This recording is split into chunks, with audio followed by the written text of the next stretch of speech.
الحمدللہ وکفا وسلام علی عبادہ الذین اصطفى اما بعد فاعوذ باللہ من الشیطان الرجیم بسم اللہ الرحمن الرحیم وبالوالدین احسانا وبذی القربى والیتامى والمساکین والجار ذی القربى والجار الجنب والصاحب بالجنب وابن السبیل سبحان ربک رب العزة عما یصفون وسلام علی المرسلین والحمد للہ رب العالمین اللهم صل على سيدنا ومولانا محمد وعلى آل سيدنا ومولانا محمد وبارك وسلم اللهم صل على سيدنا ومولانا محمد وعلى آل سيدنا ومولانا محمد وبارك وسلم اللهم صل على سيدنا ومولانا محمد وعلى آل سيدنا ومولانا محمد وبارك وسلم۔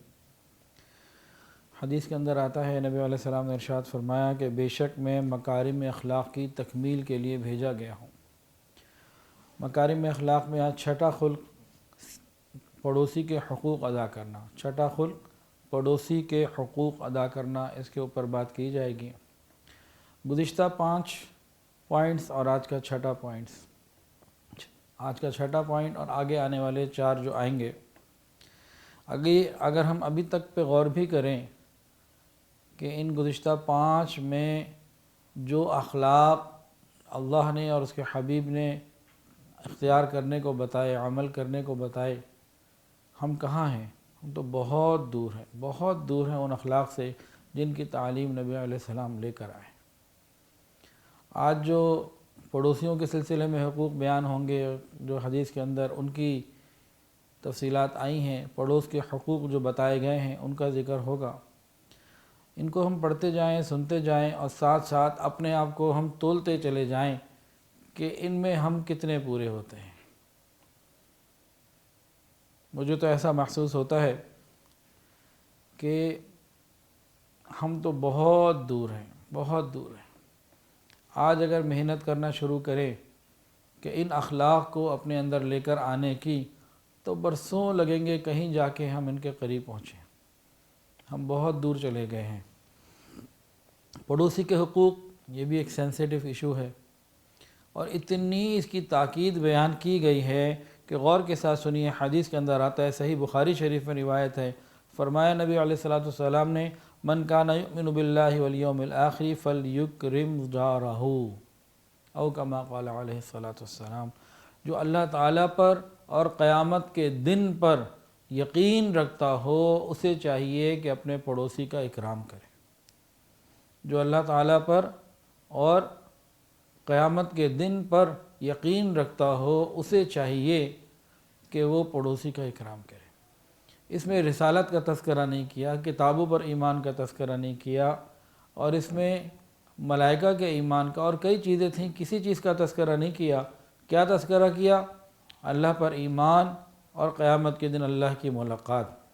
گویا یوں سمجھایا جا رہا ہے کہ دیکھو اے ایمان والو، قیامت کے دن اللہ کو منہ دکھانا ہے، اگر چاہتے ہو کہ اچھے طریقے سے وہاں پہ منہ دکھانے کے لائق ہو تو پھر پڑوسیوں کا خیال رکھو۔ تو جو دنیا میں پڑوسیوں کا اچھا خیال رکھے گا، وہ قیامت کے دن اللہ تعالیٰ کو منہ دکھانے کے قابل ہوگا، اور جو پڑوسیوں کے حقوق کا خیال نہیں رکھے گا، گویا کہ وہ منہ دکھانے کے بھی لائق نہیں ہوگا۔ پڑوسی گھر کا ہو، دکان کا ہو، بازار کا ہو، ہمیں اپنے پڑوسیوں کا خیال رکھنے کی ضرورت ہے۔ ایک حدیث کے اندر آتا ہے کہ انسان کو چاہیے کہ اپنے پڑوسی سے احسان کا معاملہ کرے، اپنے پڑوسی کے ساتھ احسان کا معاملہ کرے اور اپنے پڑوسی کو تکلیف نہ پہنچائے۔ انسان کو چاہیے کہ اپنے پڑوسی کو تکلیف نہ پہنچائے۔ اور پڑوس کے حقوق کی اتنی تاکید کی گئی کہ نبی علیہ السلام نے فرمایا کہ جبرائیل میرے پاس پڑوس کا حقوق کی تاکید کرنے اتنی مرتبہ آئے کہ مجھے گمان ہونے لگا کہ شاید مرنے کے بعد پڑوسی کو وراثت بھی دی جائے گی۔ وراثت تو اولاد کا، قریبی رشتہ داروں کا حق ہوا کرتا ہے، تو اتنی تاکید تو کی گئی نا کہ یہ گمان ہونے لگا کہ شاید وراثت بھی ان کو دی جائے گی۔ تو اس سے اندازہ لگایا جا سکتا ہے کہ اسلام کے اندر پڑوس کی کتنی اہمیت ہے۔ پڑوسی کو خوش رکھنا اور احسان کا معاملہ کرنا، یہ ایمان چمک جاتا ہے۔ حدیث کے اندر آتا ہے، فرمایا وَأَحْسِنْ إِلَىٰ جَارِكَ تَكُنْ مُؤْمِنًا، تم اپنے پڑوسی کے ساتھ اچھا سلوک کرو گے تو پکے مومن بن جاؤ گے۔ اور ایک حدیث میں یہ آتا ہے، جس کو یہ بات اچھی لگے کہ اللہ اور اس کے رسول اس سے محبت کریں۔ بھئی یہ بات کس کو اچھی نہیں لگتی؟ ہم سب کو یہ بات بہت محبوب ہے کہ اللہ بھی ہم سے محبت کریں اور اللہ کے محبوب بھی ہم سے محبت کریں۔ فرمایا کہ جس کو یہ بات اچھی لگے اسے چاہیے کہ وہ جب بات کرے تو سچ بولے، اس کے پاس امانت ہو تو صحیح طریقے سے امانت کی ادائیگی کرے اور پڑوس کے حقوق کو ادا کرے۔ یہ 3 کام اگر کر لے گا، اللہ بھی اس سے محبت کریں گے، اللہ کے محبوب بھی محبت کریں گے۔ سچ بولنا، امانت ادا کرنا اور پڑوس کے حقوق ادا کرنا۔ اللہ ہمیں ان کی توفیق عطا فرمائے۔ تو معلوم یہ ہوا، جو پڑوس کے حقوق ادا کرتا ہے یہ اللہ کا پیارا بن جاتا ہے۔ اور ایک حدیث کے اندر آتا ہے کہ 3 چیزیں ایسی ہیں جو انسان کے عمر اور رزق میں برکت کا ذریعہ بنتی ہیں: پڑوسی کے ساتھ اچھا سلوک، رشتہ داروں کے ساتھ اچھا سلوک اور اچھے اخلاق اپنانا۔ فرمایا کہ ان سے بستیاں آباد ہوتی ہیں اور عمروں میں برکت زیادہ ہو جاتی ہے۔ آبادیاں ان سے آباد ہوتی ہیں، کن 3 صفات کی وجہ سے؟ 3 صفات کی وجہ سے بستیاں آباد ہوتی ہیں اور عمر میں برکت ہوتی ہے: پڑوسیوں کے ساتھ اچھا سلوک، رشتہ داروں کے ساتھ اچھا سلوک اور اچھے اخلاق اپنانا ہر ایک کے ساتھ۔ اور حدیث کے اندر آتا ہے کہ اللہ رب العزت کے نزدیک اچھا پڑوسی وہی ہے جو اپنے پڑوسی کے ساتھ اچھا سلوک کرتا ہے۔ ایک بہت خوبصورت بات، ایک صحابی نبی علیہ السلام کے پاس آئے اور عرض کیا، یا رسول اللہ مجھے کیسے پتہ لگے کہ میں اچھا ہوں؟ یا رسول اللہ مجھے کیسے پتہ چلے کہ میں اچھا ہوں؟ نبی علیہ السلام نے فرمایا، اپنے پڑوسیوں سے پوچھ لو، جو پڑوسی تمہارے بارے میں رائے دیں گے بس تم ویسے ہو۔ تو ہم ذرا ہر آدمی اپنے ارد گرد اپنے اندر غور کرے، خیال کرے کہ بھئی اگر میری دکان ہے، میرا گھر ہے، میری کوئی اور جگہ ہے جہاں میرا آنا جانا ہے، رہنا ہے، کام کاج ہے، تو وہاں کے پڑوسی میرے بارے میں کیا رائے رکھتے ہیں؟ تو صحابی نے پوچھا، یا رسول اللہ مجھے کیسے پتہ لگے گا کہ میں ایک نیک انسان ہوں؟ فرمایا، اپنے پڑوسی سے پوچھ لو، اگر وہ تمہیں کہیں کہ تم نیک ہو تو تم واقعی نیک ہو، لیکن وہ اپنے شوق سے کہیں اور اپنے خواہش کی وجہ سے کہیں، دل سے کہیں، زبردستی کہلوانا نہیں ہوگا۔ ایک حدیث کے اندر آتا ہے، جس شخص کے 3 پڑوسی اس سے خوش ہوں تو اللہ تعالیٰ اس کے گناہوں کو معاف فرما دیں گے موت کے وقت۔ جس شخص کے 3 پڑوسی اس سے خوش ہوں، اس کی موت آ جائے تو اللہ تعالیٰ اس کے گناہوں کو معاف فرما دیتے ہیں۔ 3 پڑوسی سے مراد محدثین فرماتے ہیں، ایک طرف تو عام طور سے دروازہ ہوتا ہے، تو ایک دائیں بائیں، ایک سامنے۔ اللہ اکبر۔ پڑوسی کے حقوق کے بارے میں یہاں تک بھی حدیث کے اندر آتا ہے کہ اس کو اللہ تعالیٰ نے اپنے حق کے ساتھ بھی تشبیہ دی۔ قیامت کے دن ایک بندہ اللہ کے سامنے پیش کیا جائے گا، اللہ پوچھیں گے، میں بھوکا تھا تو نے مجھے کھانا نہیں کھلایا، میں پیاسا تھا تو نے مجھے پانی نہیں پلایا، میں بیمار تھا تو نے میری عیادت نہیں کی۔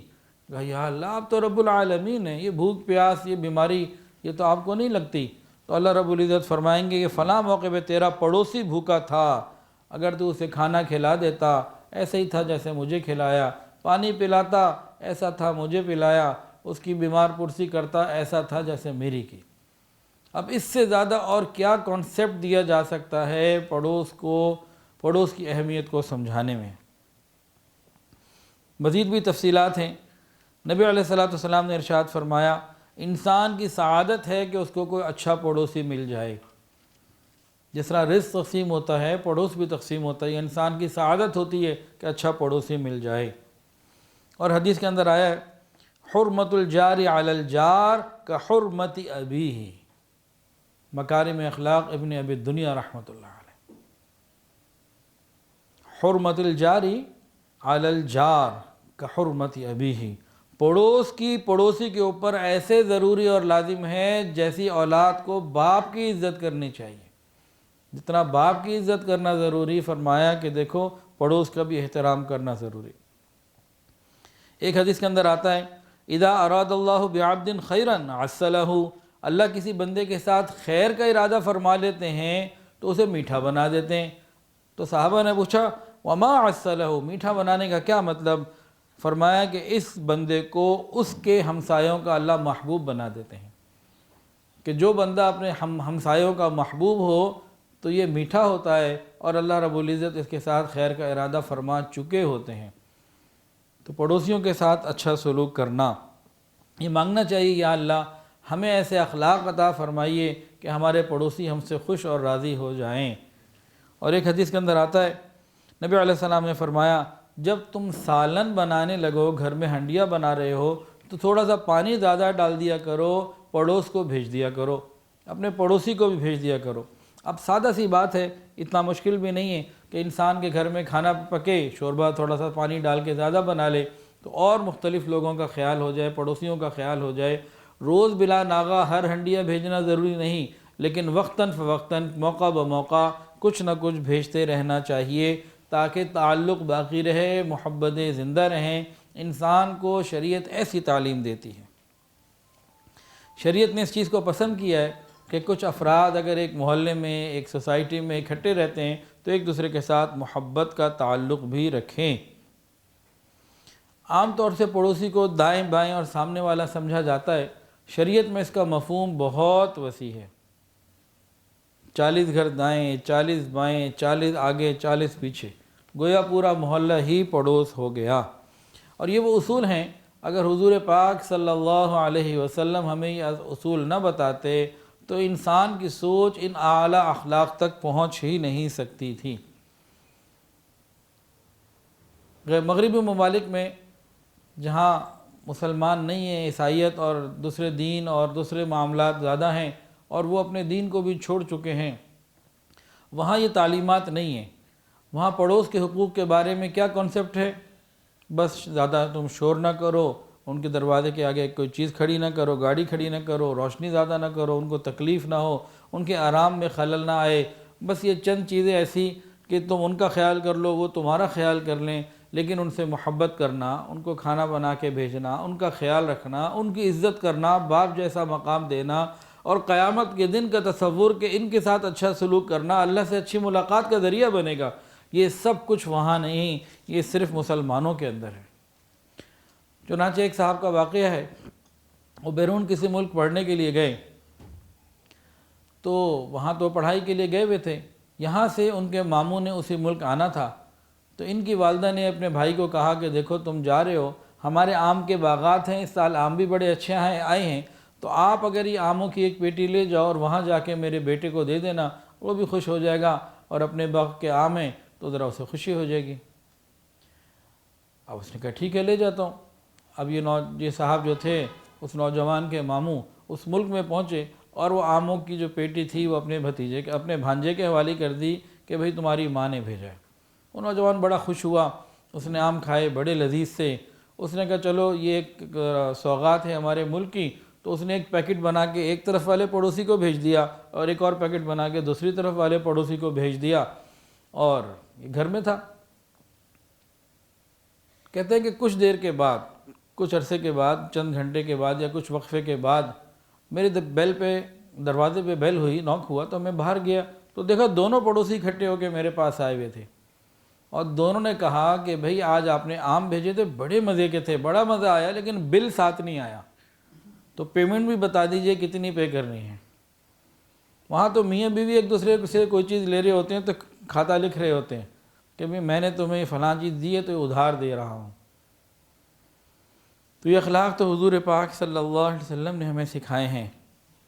آج جو ہمیں محسوس ہوتا ہے نا کہ ہر طرف مسائل ہیں، جھگڑے ہیں، دلوں میں تنگیاں ہیں، دلوں کے اندر ناراضگیاں ہیں، یہ سب کیوں ہے؟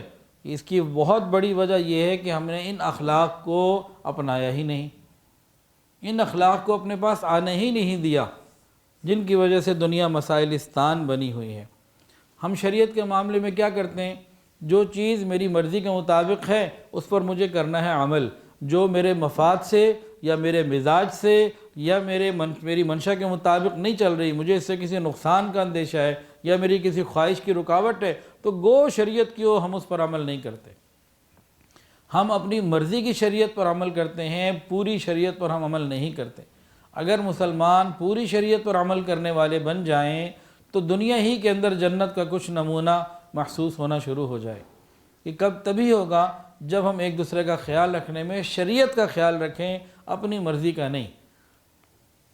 تو ہمارے اخلاق بھی جو ہے نا وہ کاروباری ہیں، کہاں سے ہمیں زیادہ ریٹرن ملے گا بس وہیں پہ ہم ٹھیک ہیں، اور جہاں ریٹرن نہیں ملنے کی امید وہاں ہم جانوروں سے بھی بدتر ہو جاتے ہیں۔ ایک حدیث کے اندر آتا ہے وہ شخص کامل مومن نہیں جو پیٹ بھر کر کھانا کھا لے اور اس کا پڑوسی بھوکا رہے۔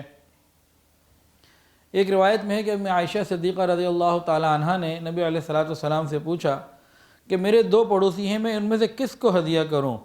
فرمایا کہ جس کا دروازہ تمہارے دروازے کے زیادہ قریب ہے۔ تو اس سے یہ معلوم ہوا کہ وہ پڑوسی جن کا دروازہ زیادہ قریب ہے ان کا حق زیادہ ہے، اور پھر اس کے علاوہ باقیوں کے بھی حقوق ہیں، تو جتنا دروازہ زیادہ قریب ہوگا اتنا حق بھی زیادہ ہوگا۔ ایک اور حدیث میں نبی علیہ السلام نے بہت پیارا اصول، بڑی محبت والی بات سمجھائی۔ فرمایا اگر تمہارے گھر میں پڑوسی کا بچہ آ جائے تو تمہیں چاہیے کہ تم اس کو کوئی کھانے پینے کی چیز دے دو، اس سے محبت بڑھے گی۔ پڑوس میں رہتے ہوئے ایک دوسرے کے گھر بچے چلے جائیں تو چاہیے کہ پڑوسی کے بچے کو کچھ کھانے پینے کے لیے دے دیا جائے، محبتوں کو بڑھایا جائے۔ اللہ اکبر کبیرہ۔ قیامت کے دن سب سے پہلے پڑوسی ہی ایک دوسرے کے جھگڑے کا معاملہ نمٹانے کی اللہ کے سامنے درخواست پیش کریں گے۔ حدیث کے اندر آتا ہے قیامت کے دن اللہ تعالیٰ کے سامنے جو جھگڑا سب سے پہلے پیش ہوگا وہ 2 پڑوسیوں کا ہوگا، وہ پڑوسیوں کا ہوگا کہ ان کا یہ آپس کی خرابی ہے۔ ایک بندے کے عمل بہت اچھے ہوں اور وہ جنت میں جانے کے لائق ہو، ایسا بھی ہوگا قیامت کے دن کہ ایک بندہ ہے، نمازی ہے، پرہیزگار ہے، اعمال بہت اچھے ہیں، جنت میں جانے کے قابل ہے، یہ سوچ رہا ہوگا کہ میں تو جنت میں چلوں، اتنے میں پڑوسی آئے گا، وہ اس کو اکیلے پڑ جائے گا۔ وہ کہے گا بھئی کیا ہوا؟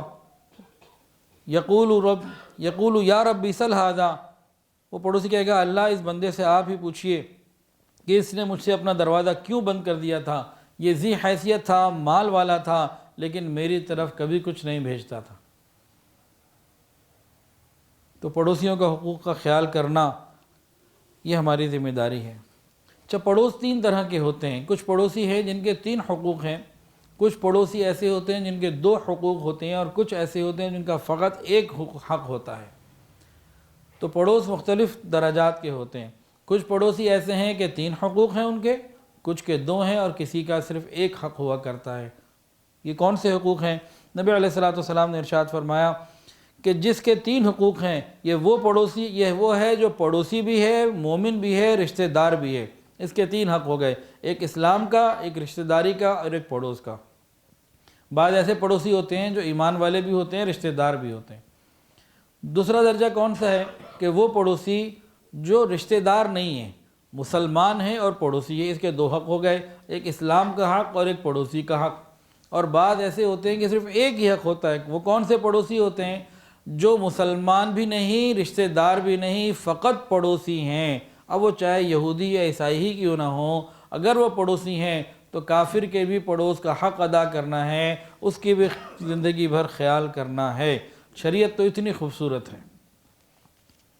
کافر پڑوسی کے حق کے بارے میں ایک واقعہ سن لیجئے۔ حضرت عبداللہ ابن عمر رضی اللہ تعالی عنہما ایک مرتبہ اپنے غلام کو کہا جانور ذبح کرو، اس نے بکری ذبح کی۔ اب بکری کو ذبح کرنا، کھال اتارنا، بنانا کچھ وقت لگتا ہے، کچھ اور لوگ بھی تھے، تو انہوں نے اس دوران 3 مرتبہ ایک ہی بات اپنے غلام کو کہی کہ دیکھو جب ذبح کرو گے تو اتنا حصہ بنا کے میرے فلاں یہودی پڑوسی کو دے دینا، پہلے اس کو دینا۔ ایک بات کہہ دی، ابھی تو کام ہو رہا ہے، پھر دوبارہ اس کو کہا دیکھو بھئی یاد رکھنا اتنا حصہ فلاں جو ہے نا میرے یہودی پڑوسی کو دینا، پھر تیسری مرتبہ بھی اس کو یہی تاکید کر دی۔ تو ایک صاحب موجود تھے، انہوں نے کہا حضرت آپ کتنی دفعہ اس یہودی کا تذکرہ کریں گے، کتنی دفعہ آپ اس کا تذکرہ کریں گے؟ تو فرمانے لگے میں نے نبی علیہ السلام کو پڑوسی کے حقوق کے بارے میں تاکید فرماتے ہوئے سنا، اتنا سنا کہ ہم سمجھنے لگے کہ شاید اس کو وراثت میں سے بھی حصہ دینا پڑے۔ تو صحابہ تو یہودی پڑوسی کا اتنا خیال کریں، ہم تو بعض مرتبہ قریبی رشتہ دار، بلڈ ریلیشن، سگے بھائی ہوتے ہیں، ان کا خیال نہیں کر پاتے۔ اسی طرح حدیث میں آتا ہے پڑوس کے حقوق کے بارے میں، اگر تمہارے پڑوسیوں میں سے کوئی پڑوسی مکان بنا رہا ہو اور چھت بنانے کے لیے تمہاری دیوار پر اپنا شاہتیر رکھنے کی اجازت مانگے تو منع نہ کرو کہ تمہارا ہی تو پڑوسی ہے۔ اور فرمایا کہ جب کوئی شخص اپنا مکان سیل کرنے کا ارادہ کرے تو اسے تب تک نہ بیچے جب تک کہ پڑوسی سے اجازت نہ لے لے، اس کی اطلاع میں نہ لے آئے۔ شریعت نے ہر ایک کی عزت و ناموس کی حفاظت کا حکم دیا۔ ماں، بیٹی، بہن، بیوی اور غیر محرم کے فرق کو بہت واضح سمجھایا اور حیا اور پاک دامنی کی ہمیں پوری ترغیب دی۔ اسی طرح خاص طور سے پڑوس کی عورتوں کے بارے میں بھی ہمیں پوری تاکید کی گئی، کیونکہ قریبی ہوتے ہیں اور انٹریکشن کا پھر بھی اندیشہ زیادہ ہوتا ہے دور والوں کی نسبت، تو ان کو زیادہ اہمیت دی گئی اور اس معاملے کو زیادہ واضح کھول کے بیان کیا گیا کہ اس کے اندر کمی کوتاہی یہ قیامت کے دن سوائے جہنم کے اور کچھ نہیں۔ اب کہیں گھر بڑے ہوتے ہیں، کہیں چھوٹے ہوتے ہیں، اور اب تو جناب ایسے فلیٹ آ گئے اور گلیاں اتنی تنگ ہو گئی ہیں، اوپر سے دونوں طرف سے قریب کر لیتے ہیں، ادھر سے کوئی ہاتھ بڑھا کے کوئی چیز سامنے دینا چاہے تو لے سکتا ہے۔ بلڈنگ بننی شروع ہو گئی ہیں، خاص طور سے کراچی میں، تو ایک بلڈنگ کے اندر 300 فلیٹ، سینکڑوں فلیٹ ہوتے ہیں، درجنوں فلیٹ ہوتے ہیں اور بالکل قریب۔ اور لاہور میں بھی ایسے بہت سارے علاقے ہیں، جیسے شالمی ہماری دکان ہے، وہاں گلیوں میں گھر ہیں، تو اسی طریقے سے بالکل ایک دوسرے کے ساتھ جڑے ہوئے ہیں، ایک کی کھڑکی سے دوسرے کی آواز، دوسرے کی کھڑکی سے پہلے کی آواز، اتنا قریبی تعلق ہوتا ہے۔ تو اس میں اس بات کو بہت سمجھنے کی ضرورت ہے کہ پڑوس میں جو رہنے والی مائیں بہنیں ہیں، عورتیں ہیں، ان کی عزت و ناموس کی حفاظت کا حضرت محمد مصطفیٰ احمد مجتبیٰ سرکار دو عالم صلی اللہ علیہ وسلم نے بہت زیادہ تاکید سے حکم فرمایا۔ اللہ اکبر کبیرہ۔ حضرت عبداللہ ابن عباس رضی اللہ تعالیٰ عنہما فرماتے ہیں کہ دور جاہلیت کے اندر بھی 3 باتوں کا وہ کافر مشرک لوگ خیال کیا کرتے تھے۔ وہ 3 باتیں کون سی ہیں؟ غور کیجئے۔ پہلی بات، وہ مہمان نواز ہوتے تھے۔ دوسری بات، بوڑھی عورت کو طلاق نہیں دیتے تھے کہ جس عورت نے ساری جوانی انویسٹ کر دی، لگا دی، کھپا دی، اب بڑھاپے میں اس کو چھوڑ دینا، وہ اس کو برا سمجھتے تھے کہ اب یہ کدھر جائے گی، جہاں بھی جائے گی اب دھکے کھائے گی۔ تو وہ بوڑھی عورت کو اس زمانے میں دور جاہلیت میں جو مشرک کافر ہوا کرتے تھے وہ بھی اس کو طلاق نہیں دیا کرتے تھے۔ وہ زندگی کا خیال کیا کرتے تھے کہ بچوں کی ماں ہے، اتنا عرصہ اس نے میرے ساتھ گزارا ہے، تو اب تو آخری وقت یا بڑھاپے کا وقت آ گیا، کمزوری کا، تو اب اس کو طلاق نہیں دینی، نبھانا ہے۔ یہ کافروں کی بات بتا رہے ہیں۔ اور تیسرا کہ پڑوسی کے قرض کو ادا کرنے میں اس کی مدد کیا کرتے تھے۔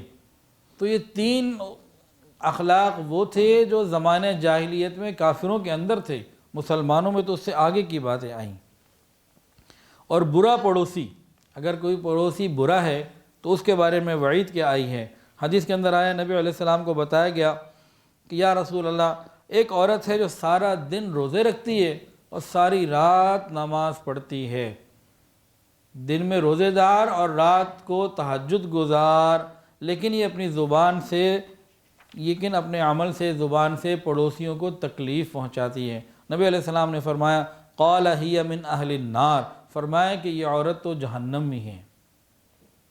سارا دن روزے رکھتی ہے، ساری رات تہجد پڑھتی ہے، لیکن اپنے پڑوسیوں کو تکلیف پہنچاتی ہے، فرمایا ہی من اہل النار، یہ جہنم میں جائے گی۔ تو پڑوسیوں کو تکلیف پہنچانا، تکلیف دینا، یہ نقصان کا ذریعہ ہے۔ اور ایک حدیث کے اندر آتا ہے قیامت کی نشانیوں میں سے ہے کہ برے پڑوسی ہوں گے، پڑوسی برے ہوں گے اور لوگ رشتے ناطے توڑنے والے ہوں گے۔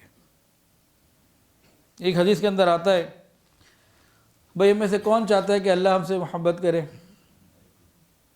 چاہتے ہیں جی؟ چلیں پھر سن لیں، عمل کرنا پڑے گا، خالی چاہنے سے کام نہیں بنتا۔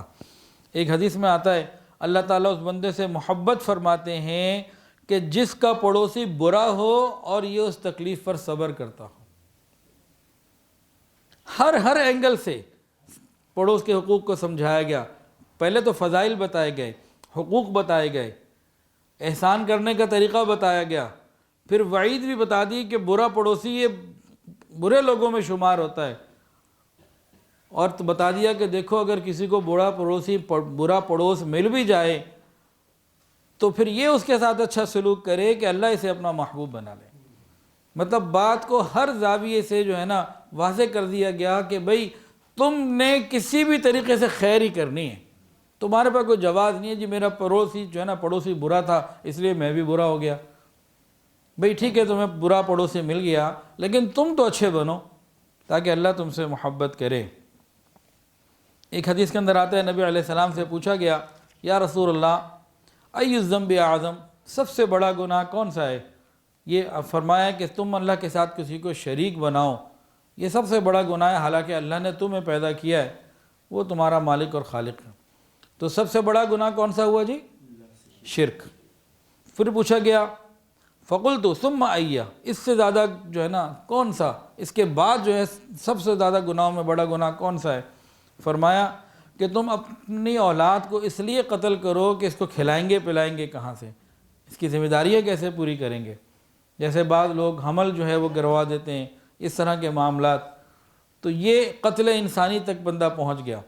پہلا گناہ کون تھا؟ شرک، دوسرا قتل انسانی۔ پھر انہوں نے پوچھا ثم ای، اس کے بعد کون سا؟ تیسرے نمبر پہ سب سے بڑا گناہ تو سنیے، فرمایا کہ تو اپنے پڑوسی کی بیوی سے زنا کرے۔ شرک، قتل اور اس کے بعد پڑوس کی کسی عورت کے ساتھ غلط تعلق رکھنا، یہ کبیرہ گناہوں میں سے، اکبر الکبائر میں سے ہے، بڑے بڑے گناہوں میں سے۔ آپ نے ایک حدیث کئی دفعہ سنی ہوگی کہ قیامت کے دن بعض لوگ ایسے ہیں، 7 لوگ، ایک میں 3 لوگ، جن کو عرش کا سایہ دیا جائے گا، سنا ہے نا؟ تو آج ان 7 لوگوں کے بارے میں سن لیجئے جن کا حساب کتاب نہیں ہوگا، ڈائریکٹ جہنم میں بھیج دیا جائے گا۔ لوگوں کا حساب کتاب بھی ہوگا۔ جب ڈیبٹ کریڈٹ دونوں کھاتے کھلتے ہیں نا تو بھئی کسی کی نیکیاں زیادہ ہوں گی، کسی کے گناہ زیادہ ہوں گے، کوئی معافی تلافی مانگ لے گا، کچھ ہو جائے گا، کسی کو نبی علیہ السلام کی شفاعت مل جائے گی، کہیں کوئی نہ کوئی سلسلہ بن جائے گا۔ کچھ تو وہ خوش نصیب ہوں گے نا جو بلا حساب جنت میں جائیں گے،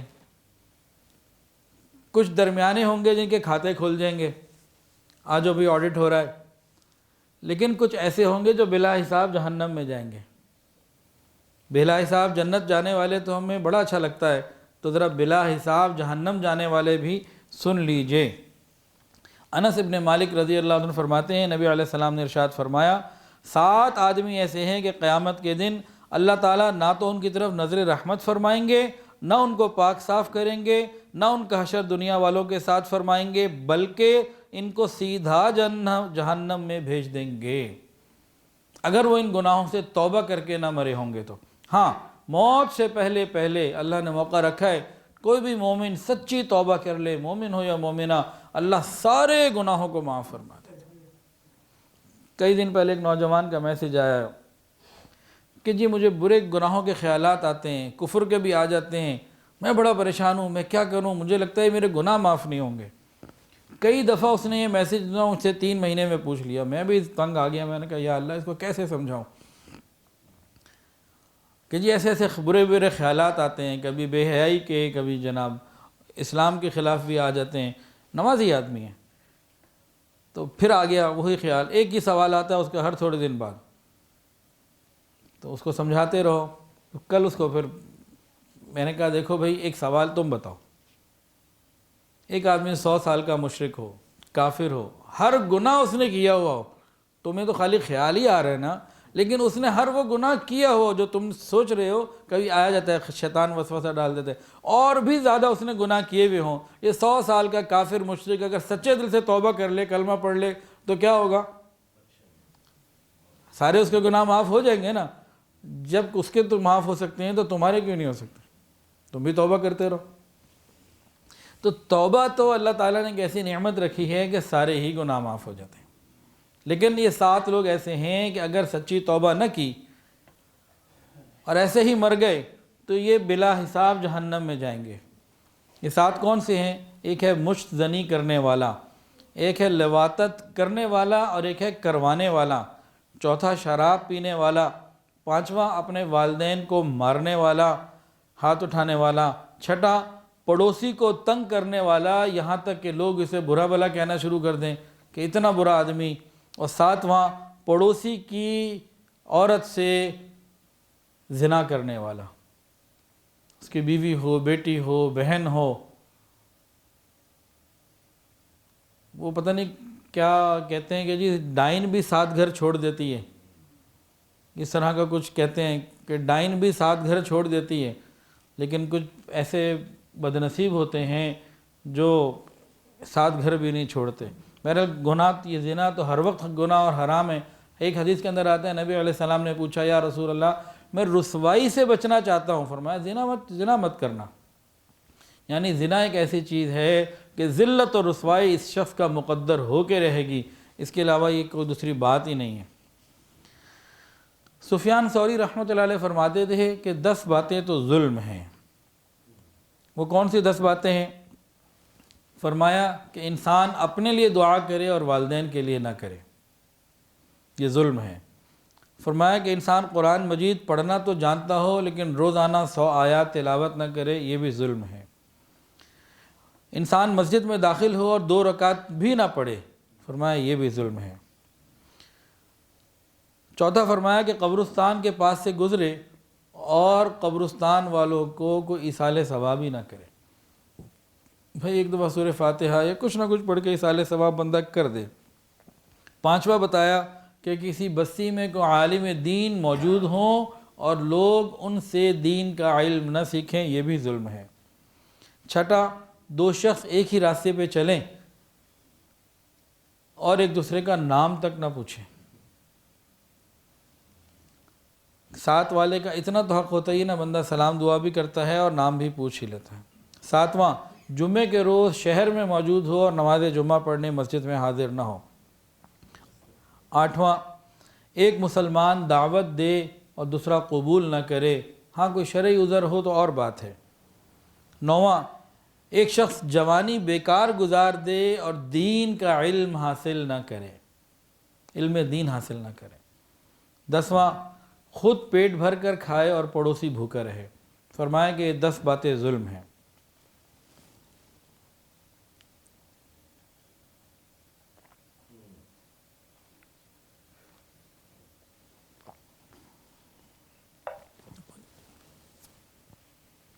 ایک صحابی نبی علیہ السلام کے پاس حاضر ہوئے اور آگے کہتے ہیں، نبی علیہ السلام سے پوچھا میں نے کہ یا رسول اللہ میرے پڑوسی کا مجھ پر کیا حق ہے؟ کبھی ہم نے کسی عالم سے جا کے پوچھا کہ میرے پڑوسی کا مجھ پر کیا حق ہے؟ ہمیں فکر ہی نہیں ہے۔ تو نبی علیہ السلام کی تربیت اور صحبت ایسی تھی، صحابی آئے، یا رسول اللہ میرے پڑوسی کا مجھ پر کیا حق ہے؟ نبی علیہ السلام نے فرمایا اگر وہ بیمار ہو جائے تو اس کی عیادت کرو، فوت ہو جائے تو جنازے میں شرکت کرو، اگر وہ تم سے قرض مانگے تو اس کو قرضہ دو، اگر اس کے بعد لباس نہ ہو پہننے کے لیے تو اس کو لباس دو، اور اس کو کوئی خوشی ملے تو اسے مبارکباد دو، اس کو کوئی غم ملے تو اس کی غم پرسی کرو، اس کا خیال رکھو، اس کو سپورٹ دو، اور تم اپنی دیوار کو اس کی دیوار سے اونچا نہ بناؤ کہ تمہاری دیوار کی وجہ سے اس کی ہوا رک جائے، اور فرمایا کہ اپنی ہانڈی کی خوشبو سے اسے تکلیف نہ پہنچاؤ سوائے اس کے کہ اس کی ہانڈی میں سے کچھ حصہ اسے بھی پہنچا دو۔ گھر میں کوئی چیز بن رہی ہے تو اس میں سے کچھ اس کو بھیج دو تو ٹھیک ہے، نہ ایسا نہیں کر رہے اور وہاں غربت ہے، کمزوری کے حالات ہیں، تو پھر اپنی ہانڈی سے اس کو، ہانڈی کی خوشبو سے اسے تکلیف نہ پہنچاؤ۔ چنانچہ علماء کرام نے لکھا ہے پڑوسی کے حقوق کیا ہیں، تو جو مختلف حقوق آئے ہیں ان کا ایک اوور ویو ہم کر لیتے ہیں۔ پہلا حق یہ ہے کہ وہ ضرورت کے وقت اگر قرضہ مانگے تو قرضہ دو، اگر وہ ضرورت کے وقت تمہیں اپنے پاس بلائے تو جاؤ، بیمار ہو تو عیادت کرو، اس کو کسی مدد کی ضرورت ہے تو اس کی مدد کرو، اس کو تکلیف پہنچے تو اس کے ساتھ اظہار ہمدردی کرو، خوشی ملے تو مبارکباد دو، فوت ہو جائے تو اس کے جنازے میں شریک ہو جاؤ، شرکت کرو۔ اگر وہ اپنے گھر سے کہیں سفر پر چلا جائے تو اس کے مال کی، اس کی بیوی کی، اس کی عزت آبرو کی، اس کی چیزوں کی حفاظت کرو۔ 9ویں چیز، ممکن حد تک اسے تکلیف نہ پہنچاؤ، تم خود اسے تکلیف نہ دو، اور اجازت کے بغیر اونچی دیوار نہ بناؤ۔ یہ حقوق ہیں جو شریعت نے ہمیں پڑوس کے بارے میں سمجھائیں۔ اللہ تعالی ہمیں ان حقوق کی ادائیگی کی توفیق عطا فرمائے۔ ہمارے اسلاف اپنے پڑوس کے حقوق کا بہت زیادہ خیال رکھنے والے ہوتے تھے۔ ایک حدیث کے اندر آتا ہے، اللہ کی قسم وہ شخص مومن نہیں ہو سکتا، اللہ کی قسم وہ شخص مومن نہیں ہو سکتا، اللہ کی قسم وہ شخص مومن نہیں ہو سکتا۔ پوچھا گیا یا رسول اللہ کون شخص؟ فرمایا کہ وہ شخص جس کا پڑوسی اس کی بری حرکتوں سے محفوظ نہ ہو۔ 3 مرتبہ قسم کھا کے فرمایا۔ آپ ویسے ہی فرما دیتے، قسم نہ کھاتے، تب بھی بات مکمل تھی، لیکن حضور پاک صلی اللہ علیہ وسلم نے 3 مرتبہ قسم کھا کے فرمایا کہ وہ شخص مومن ہو ہی نہیں سکتا کہ جس کی وجہ سے اس کا پڑوسی پریشان ہو، اس کی حرکتوں سے، تکلیفوں سے محفوظ نہ ہو، اس کی بری حرکتوں کی وجہ سے۔ فرمایا کہ اس کا تو ایمان ہی کامل نہیں ہے۔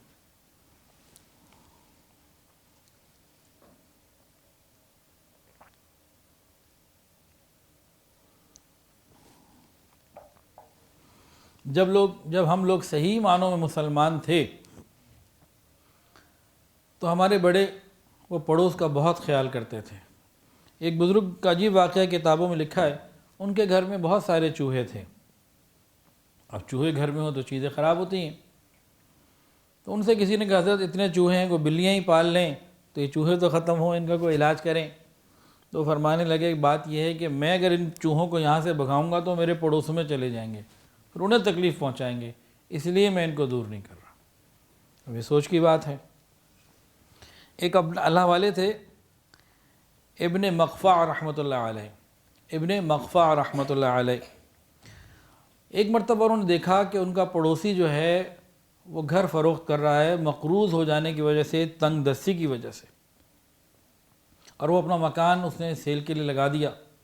تو یہ اپنے پڑوسی کے پاس حاضر ہوئے، اس سے ملاقات کی اور فرمایا کہ بھئی تم اپنا مکان کیوں بیچتے ہو؟ اس نے کہا میں مقروض ہوں، میرے پاس گنجائش نہیں ہے، ابھی مکان بیچ کے پھر کہیں جہاں جاؤں گا جو بھی ہوگا، فی الحال تو مجھے قرضہ ادا کرنا ہے۔ تو انہوں نے کیا کیا، ان کے پاس وسائل تھے، پورے مکان کی قیمت اس کو ہدیہ کر دی اور کہا کہ یہ مکان بھی تمہارا، تم یہیں پہ رہو اور یہ پیمنٹ تم وصول کرو، تم اپنے معاملات کو نبھاؤ۔ اللہ اکبر کبیرہ۔ اسی طرح ایک بزرگ تھے عبداللہ ابن طاہر رحمۃ اللہ علیہ، ان کا پڑوسی وفات پا چکا تھا، بیوہ تھی اور اس کی 4 بیٹیاں تھیں، تو زندگی گزر رہی تھی۔ ایک دن وہ آئے تو معلوم یہ ہوا کہ جو میری پڑوسن بیوہ ہے یہ اپنے گھر کو بیچ رہی ہے اور کوئی پارٹی لینے آئی ہوئی ہے گھر کو۔ تو یہ پھر حیران ہو کے پریشان ہو کے ادھر گئے اور جا کے بات چیت کی، تو اس نے کہا بھی بات یہ ہے کہ میں بیوہ ہوں، میرے پاس حالات نہیں، وسائل نہیں ہیں، حالات ایسے آ گئے ہیں کہ مجھے گھر بیچ کے جانا پڑ رہا ہے، اس لیے یہ بات چیت ہو رہی ہے۔ تو انہوں نے کہا کہ تمہیں کتنے پیسوں کی ضرورت ہے؟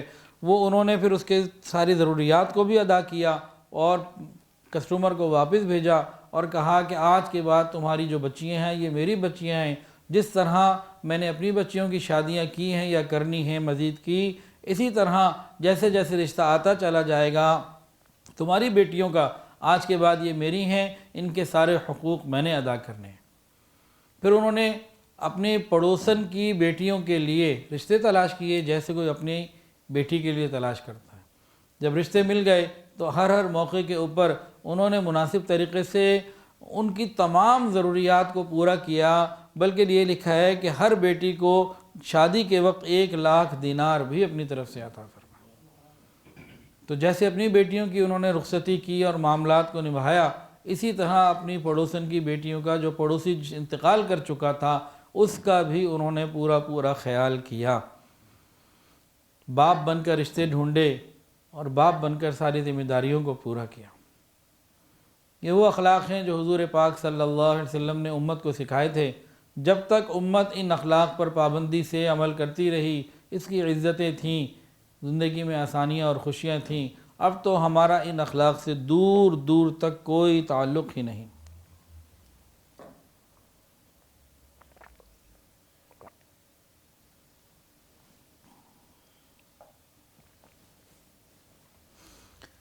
حضرت عبداللہ ابن مبارک رحمۃ اللہ علیہ، ان کے پڑوس میں ایک یہودی رہتا تھا۔ اس کو کسی وجہ سے وہاں سے شفٹ ہونا تھا، کہیں اور جانا تھا، کوئی وجہ تھی، تو اس نے مکان اپنا سیل پہ لگا دیا۔ کوئی گاہک خریدنے کے لیے آیا، نے پوچھا کتنے کا؟ یہودی نے ڈبل قیمت مانگی۔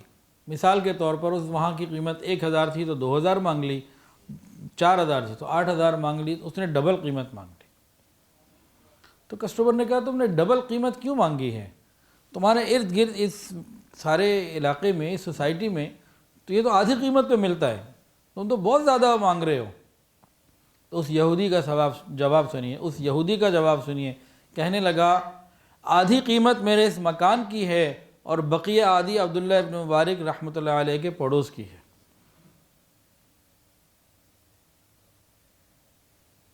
جب ہم صحیح معنی میں مسلمان ہوا کرتے تھے، ہمارے اخلاق کی وجہ سے پڑوس کی پراپرٹی کی ویلیو بڑھ جایا کرتی تھی، اور آج ہم اپنے اخلاق کو درست کر لیں تو آج بھی ہمارے لیے آسانیاں پیدا ہو سکتی ہیں۔ حضور پاک صلی اللہ علیہ وسلم نے ارشاد فرمایا کہ میں مکارم اخلاق کی تکمیل کے لیے مبعوث ہوا ہوں، اور یہ مکارم اخلاق 10 ہیں، جن میں سے 6 بیان ہو چکے ہیں۔ انشاءاللہ اگلی اتوار سے ساتواں خلق جو ہے امانت کا ادا کرنا۔ امانت کی ادائیگی میں میرا خیال ہے ایک بیان نہیں ہو پائے گا، 2 یا 3 بیانات میں پھر امانت کے بارے میں بات چیت ہوگی کہ امانت کا وسیع مفہوم ہماری زندگی، وسیع ترین مفہوم ہے شریعت میں، لیکن ہماری زندگی میں اس کا مفہوم جو ہے نا وہ بہت محدود رہ گیا ہے۔ تو اس میں بہت تفصیل سے باتیں ہوں گی انشاءاللہ العزیز۔ اللہ تعالیٰ سے دعا ہے اللہ تعالیٰ ہمیں تمام اخلاق اچھے طریقے سے اپنانے کی توفیق عطا فرمائے۔ وآخر دعوانا ان الحمد للہ رب العالمین۔ ایک اعلان بھی سماعت فرما لیجئے۔ دن منگل کا ہے، تاریخ 15 دسمبر ہے، اور جھنگ سے شیخ الحدیث صاحب دامت برکاتہم تشریف لائیں گے انشاءاللہ۔ تو اس میں کوشش کریں کہ بھئی ادھر ہیڈ آفس میں کہ مرد حضرات اور بالخصوص علماء ان تک یہ پیغام پہنچایا جائے، اور اس کی فکر کی جائے کہ زیادہ سے زیادہ لوگ آئیں اور اس میں شریک ہوں، اور حضرت کے فیض سے جو ہے وہ عشاء کے بعد منگل کی رات کو عشاء کے بعد انشاءاللہ تعالی۔ ویڈیو کے نیچے سبسکرائب کے بٹن پہ کلک کریں، بیل کے آئیکن پہ کلک کیجئے تاکہ ہر نئی ویڈیو کی نوٹیفیکیشن آپ کو مل جائے۔